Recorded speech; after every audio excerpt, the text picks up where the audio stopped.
What's up, everyone? All right, so in this episode, I'm going to talk to you guys a little bit about the coronavirus and what I see as its current impact on the market. And I want to reiterate, and I'm going to say this again during this episode, that nobody knows what's going to happen. There's a lot of speculation. I've seen two headlines in the last week. One about how the market has just had its best green day in the last 10 years, and how this is an indicator that the market is really strong, it's going to rebound, and that this dip is a buying opportunity.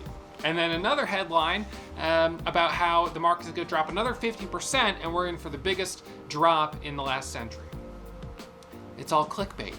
It's sad that it's by reputable news agencies, because you might expect it with, I don't know, some websites out there, these kind of salacious blog posts about the market or about people, or about the 3 foods that will help you lose 75% of your body weight in 7 hours. This crazy stuff. It's clickbait.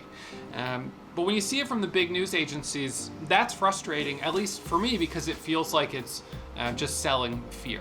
And I don't think the market's going to drop 50%. Maybe I'll be wrong. I don't think that's going to happen. However, there are definitely stocks that are already telling us that they will make less money this quarter and this year because of the coronavirus. Companies that have a supply chain that starts in China. And there's other companies that are already telling us that their earnings are going to be significantly higher because of the coronavirus. So it is definitely having an impact on some companies, and it will have an impact, it already is, on the overall market. So we're going to talk about that a little bit in today's episode. I hope you guys enjoy it. Leave questions and comments right down below. And I hope, if you're not already subscribed to the channel, that you hit that subscribe button. All right, you guys. So I want to record this episode here. We're going to talk specifically about the coronavirus and the effect that it's been having on the markets. I'm going to preface this episode here by saying that nobody knows what's going to happen. And I'm not going to try to speculate on what's going to happen. Nobody knows what's going to happen. One of the things, and I had a, just because it's funny, I took a screenshot a couple days ago of an article on my phone. Where is it? Oh, let me see. It was so ridiculous, and it really annoyed the heck out of me. So here's one article. Dow roars back from coronavirus sell-off with the single biggest gain since 2009. All right, so that was the other day. And then before that, there was a headline, stock market crash. Ivy League professor warns of colossal 50% fall. That type of stuff drives me crazy. It seems like every day that I look at my news feed and I'm looking at the business news, I'm seeing stock market crash. Stock market's going to drop 50%. Are you prepared? And then I'll see the top 5 stocks that will survive the next recession. These 3 stocks are going to be exploding during the coronavirus. And you know what it is? It's clickbait. And I'm not going to call this video why I think the market's going to drop 75%. It's all this clickbait stuff. Now, when the big news,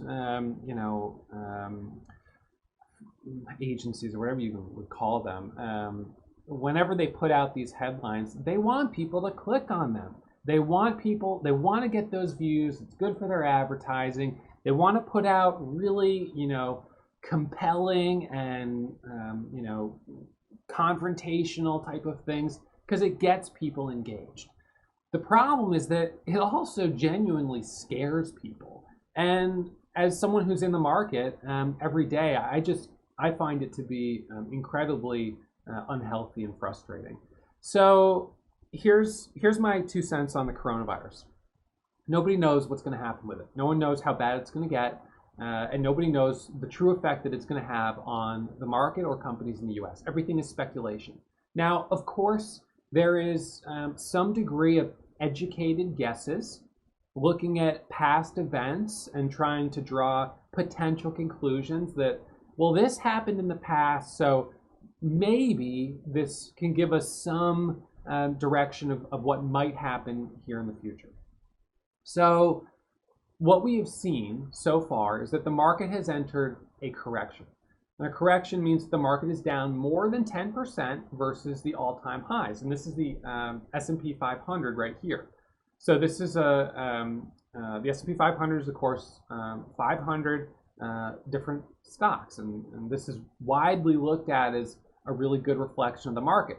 The Dow Jones is also an indice that is a composite of 30 stocks. So it's a little bit of a smaller reflection of the market. But oftentimes when people are talking about the market's down 1,000 points, they're talking about the Dow Jones Industrial Average. In any case, this is the drop that we've just had. And what's interesting is that we were trading the coronavirus catalyst back here in January. We've known about the coronavirus since, when did it first come out? In December that people became aware of it? It might have been back in this kind of area, this first drop. I'm not certain, but it was in December for sure, and I think it might have been early December. So the coronavirus, came out, and we knew it was really concentrated in China. And so for the next 3 weeks, the market continued to squeeze up. However, what we noticed were that some stocks were beginning to respond in as using the coronavirus as a catalyst. And so I'll give you a few examples. So let me pull up my a second window of charts here. All right, so what I will say is that without a doubt, there are some companies who will lose money because of the coronavirus. A few companies have already put out forecasts that their earnings will suffer as a result of this coronavirus.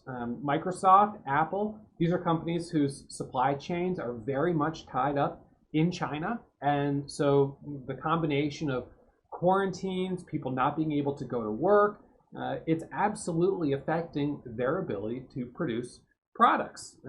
Just as an example, I bought one of my, funny sweatshirts made in China, and after I ordered it, they're like, yeah, that's not going to arrive for like 3 months. So, that's one company where some people would be like, you know what, forget it. I'm not going to place an order when on the order page it says it's going to take 2 or 3 months for it to arrive. And that those are small companies. But from small companies to big companies, it absolutely is going to affect P&L, profits. And I'm sure that, Chinatown and Chinese restaurants are going to suffer as well. I was in San Francisco a couple days ago, and I was talking with someone who said that it's a real issue because people are afraid. I mean, Chinatown in San Francisco, I don't know that there are any cases of coronavirus, but people are, they're afraid. And so it is having an effect. And on the other hand, and so we will see that effect reflected, of course, in the price of some of these stocks, companies that have already indicated that their profits will suffer. Microsoft is down a little bit. Apple is down a little bit as well. And then, of course, there's other companies that are really not affected. In fact, there are companies that will benefit from this virus, which is, like anything else, it's sad because it's a real virus and there's people that are really dying. And there are companies that are going to make money because of it. So a couple of those companies, for instance, biomedical suppliers, APT, Lakeland Industries. Lakeland Industries makes biohazard suits. So, you look at their stock price and the coronavirus, for them, starting in really, I guess it was January, that's when it started to give them a real boost. And literally from $11 to almost $30 a share. That's not nothing. APT, this is another stock that's been benefiting from the coronavirus. The stock went from $3 all the way up to 42 bucks. AHPI, this is a stock that went from $1.50 to $46 a share. But what I find really interesting right now is that it feels like we're on kind of the backside of the move where we've already kind of seen the most extreme move in these coronavirus stock kind of trades, coronavirus catalyst trades. Even though the coronavirus right now is probably worse than it's been at any point. I mean, it's in Massachusetts, it's in New York, it's in New Hampshire, it's in Florida, it's in Washington, it's in California, it's in probably several other states in the United States, it's in European countries, it's in South America. I mean, it's obviously in Asia. It's really spreading, and it's pretty scary.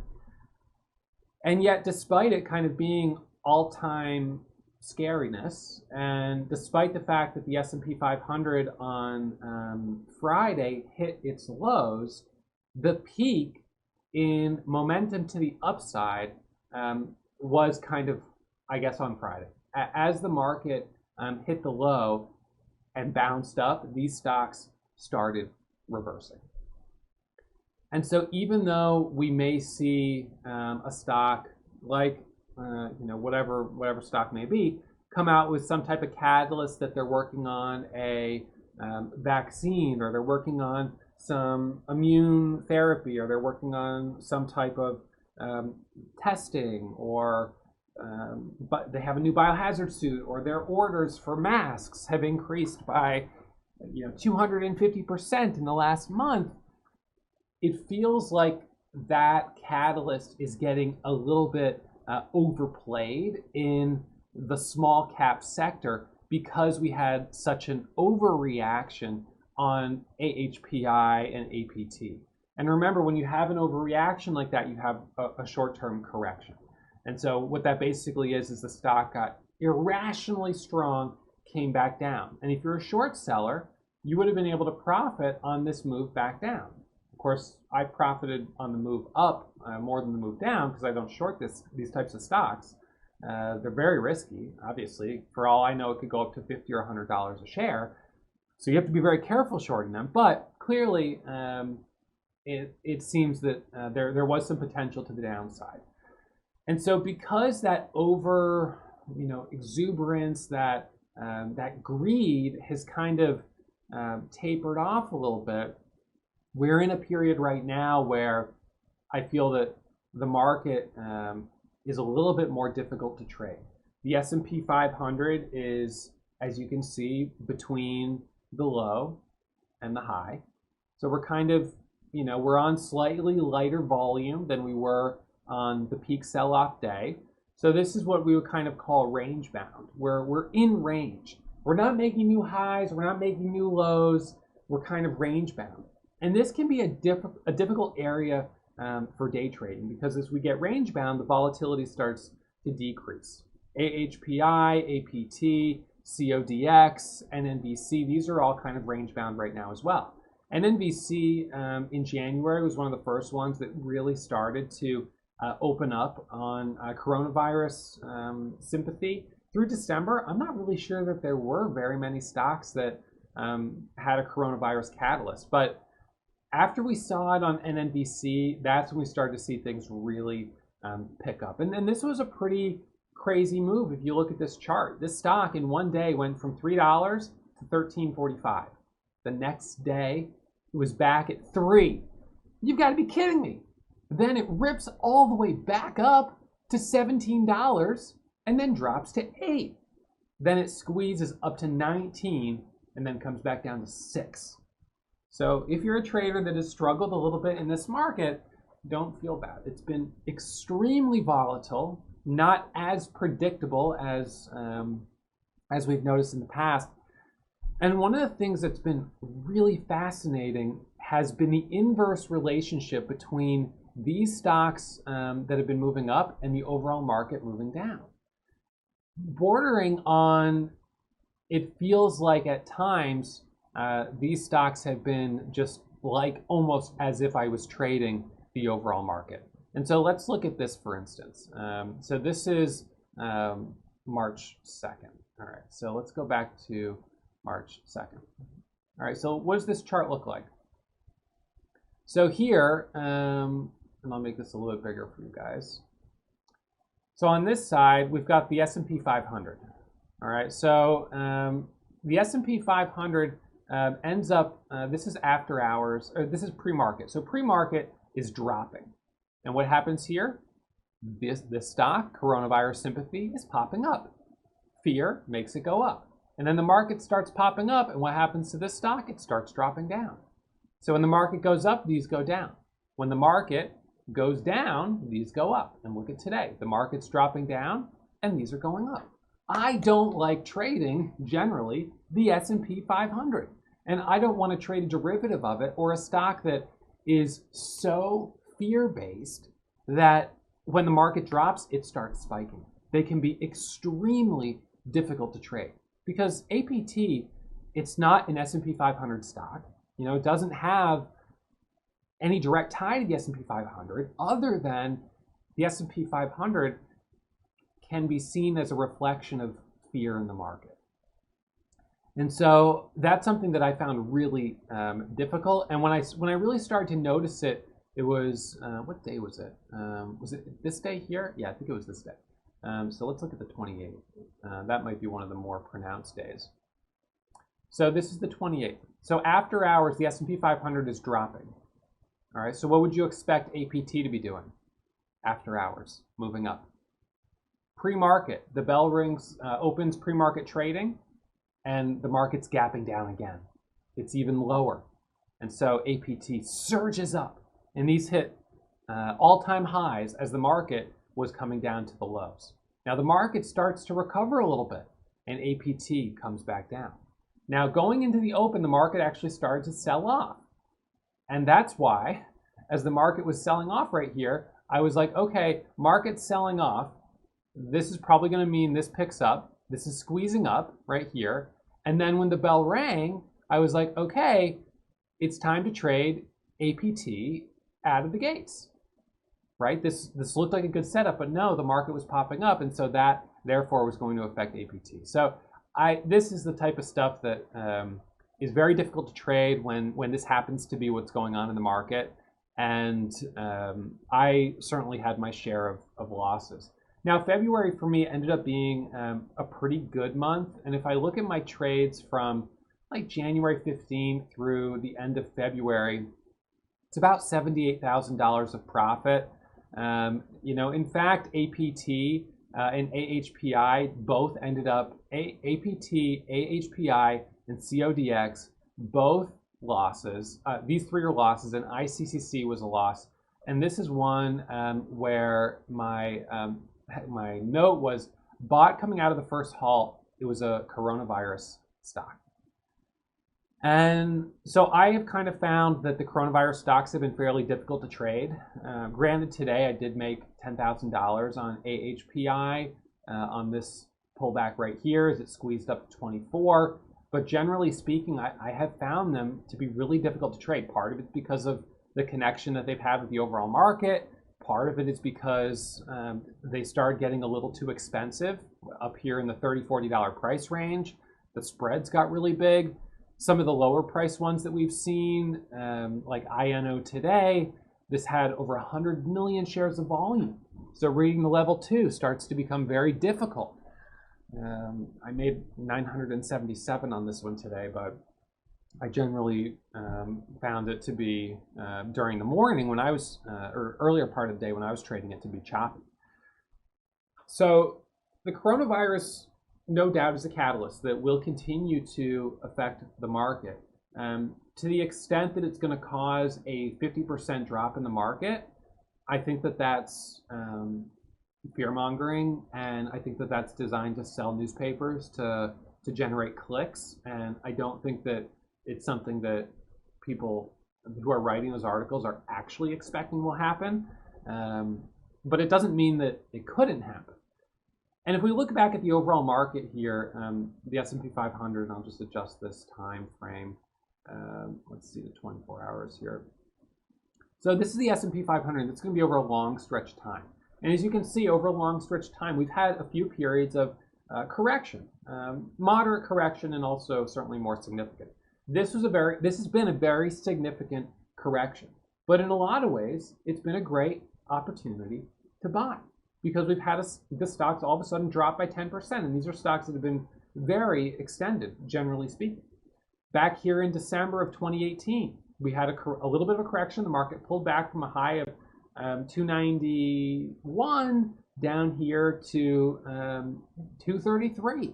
I mean, this was, this was a pretty serious drop here. It occurred from the end of September to December. And you know what? Every single headline that I was seeing was, we're in for the next recession.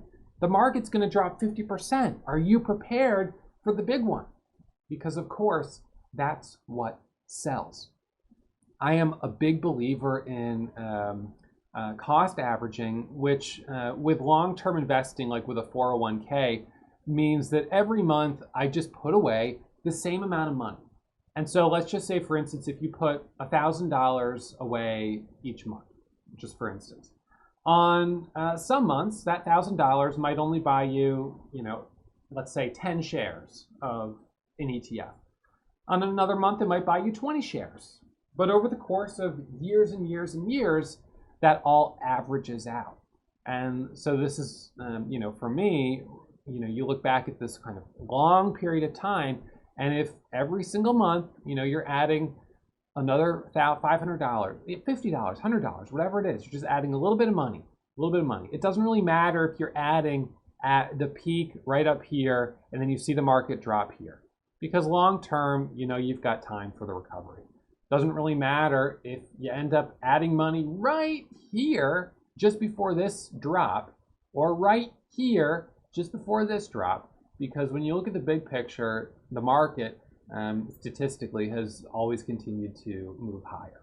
So, my 2 cents on the long term is that any dip, generally speaking, is a buying opportunity, an opportunity to buy strong stocks, whether it's through cost averaging in 401ks or IRAs or whatever you might have, or it's through actively buying stocks. The problem, of course, with actively buying stocks is that versus an ETF is that you could happen to choose the wrong one.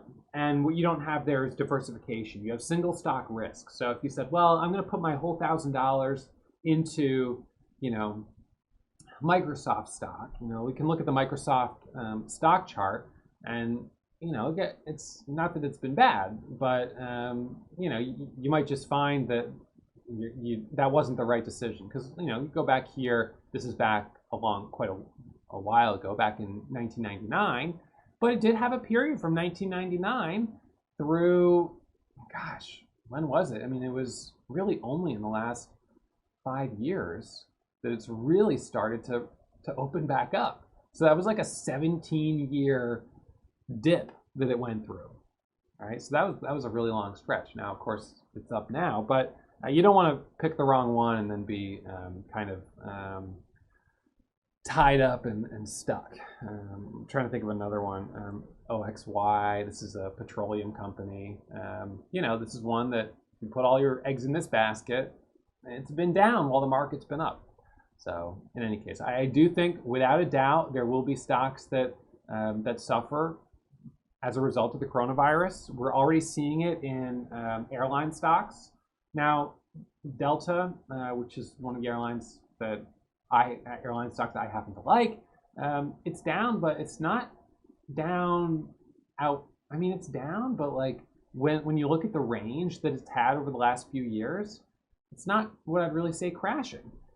Carnival Cruise Lines, obviously, people aren't super excited to book a cruise right now. So, they're suffering short term, but, a lot of people will, generally are considering these to be buying opportunities. Hotels, casinos, things like that.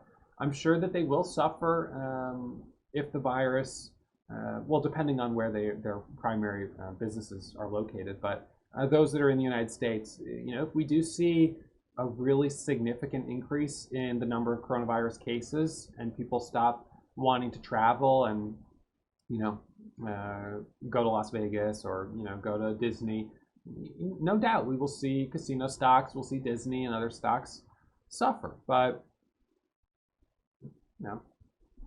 nobody knows really how bad it's going to be, even at its absolute worst, both for us as people, for the markets, for the individual companies. And so it's really just speculation. So it comes back to risk management. One of the things that financial advisors will often say is that nobody calls their financial advisor to complain when the S&P 500 is hitting all-time highs, right? But it's on these days that everyone's emailing and they're like, is my 401k okay? Or is my is my retirement savings going to be decimated? How bad is it? And so when you're thinking about your long-term goals and how you're invested, you have to always have that mindset of what is my downside risk? And if that happens, can I afford it? And if you're 35 and you don't plan to retire for another 25, 30 years, then this type of stuff is hopefully, a kind of a blip on the radar. And even 2008, 2009, the potential global economic collapse that had a full rebound in the market, certainly within 10 years, and not even. So, it's one of those things that for someone that's 75 years old and is currently retired, probably being fully vested in the S&P 500 would be incredibly risky. But it's what's your risk tolerance. And when it comes to day trading, I would say that the last 2 weeks for me have been a little bit difficult. February was great. The last 2 days of February were both red days for me. I do think that we're kind of on the other side of the really strong momentum, just because I've seen waves of momentum, but this particular catalyst, it kind of reminds me of the Bitcoin cryptocurrency catalyst that just kept getting played out. And it was like, all right, another stock is coming out with cryptocurrency something or other. So if we start seeing every other small cap is coming out with news that they're going into the coronavirus for, creating a coronavirus app and creating a, coronavirus headband that tells you whether you're positive or not, and creating a coronavirus, you start to get to a point where it's like, all right, this is getting kind of ridiculous. These companies, most of them are not going to benefit in any significant way from the coronavirus. They're trying to play off of it to get people to buy up the stock, and it's going to stop working.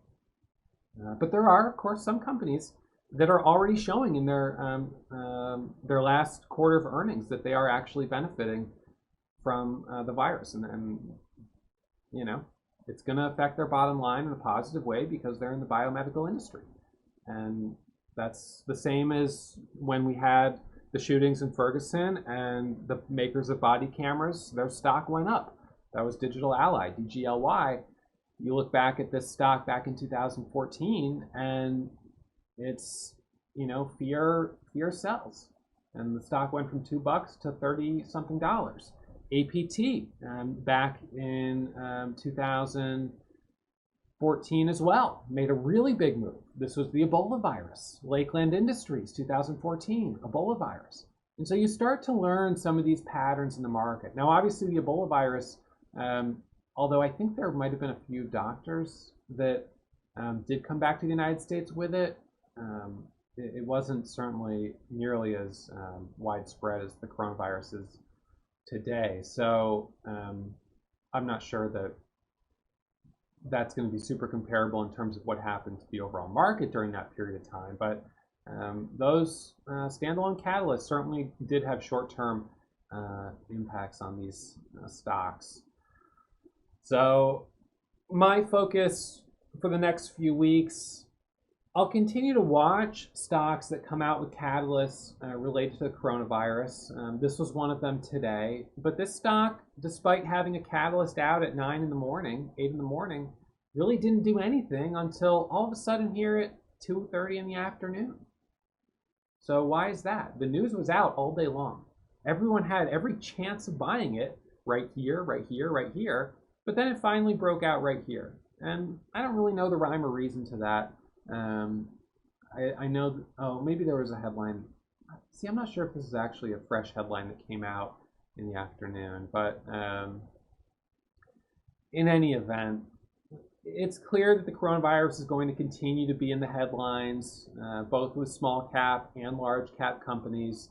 And because it's going to be a longer lasting headline that we probably continue to see for the coming weeks, months, maybe even for all of 2020 and longer,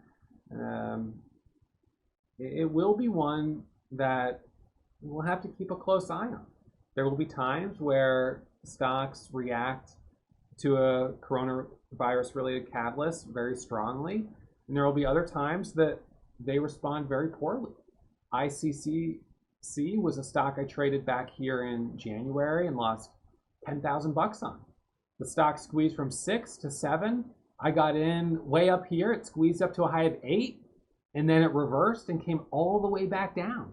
And I was like, this doesn't even make sense. You know, this has got a great catalyst. I thought it was a great catalyst, but no, couldn't do it. And then, you know, NNBC, obviously this was ridiculous.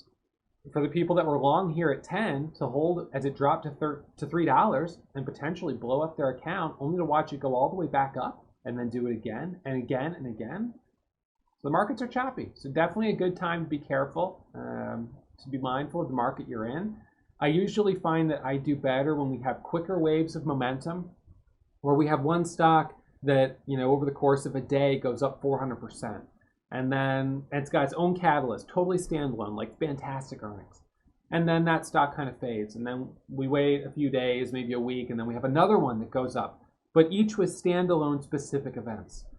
Those tend to do better than when you have a long, drawn-out catalyst that stocks are just kind of continually putting out headlines about, because they just start to get a little overplayed at a certain point. And I think that may be happening here with AHPI and APT, although if the S&P 500 by the end of the week goes back down to the lows, I suppose those stocks are probably going to go back up to the highs. And I don't really know how I'll trade them, but it wouldn't surprise me if that happens. So just something to be aware of right now. And you know, it's also okay if you decide, you know, for this period of 3 or 4 days that, you know what, the market's a little too volatile right now. It's better for me to step out and come back in when things kind of smooth out a little bit. A lot of traders will do that. A lot of days when the market's down 500 or 1,000 points, big traders will just sit on the sidelines because it's risky. And you got to control your risk. We want to be doing this for, you know, forever. So to take a huge amount of risk, it's not worth it. It's a marathon, not a sprint. All right, so that's it for me. I hope this has been helpful. And as always, I will see you guys first thing tomorrow morning, and hopefully we see some good action in the markets. I expect it'll continue to be volatile. And my goal right now, after a few red days, is just to try to start digging myself out one green trade at a time, one green day at a time. So that's the plan, and I'll see you guys back at it first thing tomorrow morning. Bye, everyone. Hey, it's me again. The most popular video on day trading on YouTube was made by me. You can check it out below if you haven't already. And as always, if you have questions, leave them in the comments. I personally respond to every question that's posted on my channel.